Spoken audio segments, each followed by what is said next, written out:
Actually আমরা 2024 সালে জানুয়ারিতে নিয়োগপ্রাপ্ত পুলিশ কনস্টেবল। তো আমরা নিজের যোগ্যতা বলে মাঠ পরীক্ষা, রিটেন পরীক্ষা এবং ভাইভা পরীক্ষা অতিক্রম করার পর আমাদেরকে আবার পুনরায় ভেরিফিকেশন করা হয়। ভেরিফিকেশনে উত্তীর্ণ হওয়ার পর আমাদেরকে নিয়োগ দেওয়া হয় এবং আমরা জুন মাসের 23 তারিখ 24 সালে জুন মাসের 23 তারিখ আমরা বিভিন্ন ট্রেনিং সেন্টারে ট্রেনিংয়ের জন্য যাই এবং আমরা সফলতার সাথে ট্রেনিং 6 মাস 180 দিন ট্রেনিং সম্পন্ন করি এবং এই ট্রেনিং সেন্টারে প্রত্যেকটি ধাপ মাঠ পরীক্ষা, পিটি প্যারেড এবং ন পরীক্ষায় আমরা উত্তীর্ণ হই। আমাদের পাসিং প্যারেড হওয়ার কথা ছিল ডিসেম্বরের 19 তারিখ, কিন্তু হঠাৎ ডিসেম্বর 19 তারিখ পাসিং প্যারেড বন্ধ করে দেওয়া হয়।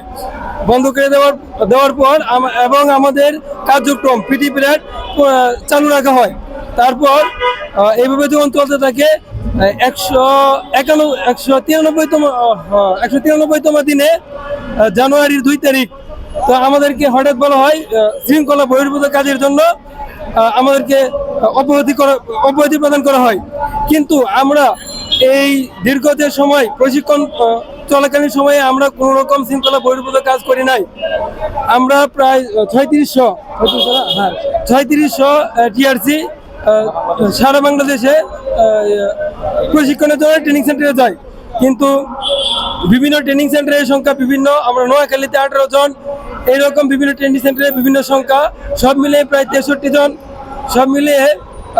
জন, বহিষ্কার করা হয়।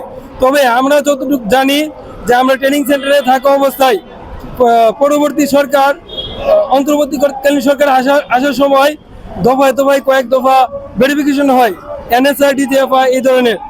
তো আমরা নিজের যোগ্যতা বলে চাকরিতে আসছি। আমরা ট্রেনিং সেন্টারে কিন্তু আমরা জানি না কি ধরনের রিপোর্ট নেওয়া হয়েছে। তো অ্যাকচুয়ালি যদিও আমাদেরকে বলা হয়েছে যে আমরা শৃঙ্খলা বহির্ভূত কাজে বহিষ্কৃত হয়েছি, অ্যাকচুয়ালি আমরা কোনো রকম শৃঙ্খলা বহির্ভূত কাজ করি নাই। তবে আমার সন্দেহ হয় যে ভেরিফিকেশনে কোনো রকম ত্রুটি দেখা দিছে, হয়তোবা আমাদের বন্ধু বান্ধব যে কেউ মজার চলে অথবা যে কেউ ভুল বুঝাবুঝির কারণে ভিন্ন কিছু ইনফরমেশন দিছে। এখন আমরা জানতে চাই অ্যাকচুয়ালি আমাদের কি কারণে ভেরিফিকেশনে হোক অথবা যে কারণে হোক, কি কারণে আমাদেরকে বাদ দেওয়া হয়েছে। আমরা যদি ভেরিফিকেশনে ভুল রিপোর্ট হয়, আমরা যদি সেটা সত্যতা তুলে ধরতে পারি এবং আমরা যদি কোনো রকম শৃঙ্খলা বহির্ভূত কাজ না করে থাকি, তবে আমাদেরকে যাচাই করে পুনর্বিবেচনা করে আমাদেরকে চাকরিতে পুনর্বহাল করা হোক। আমাদের যে আমরা যাদের সাথে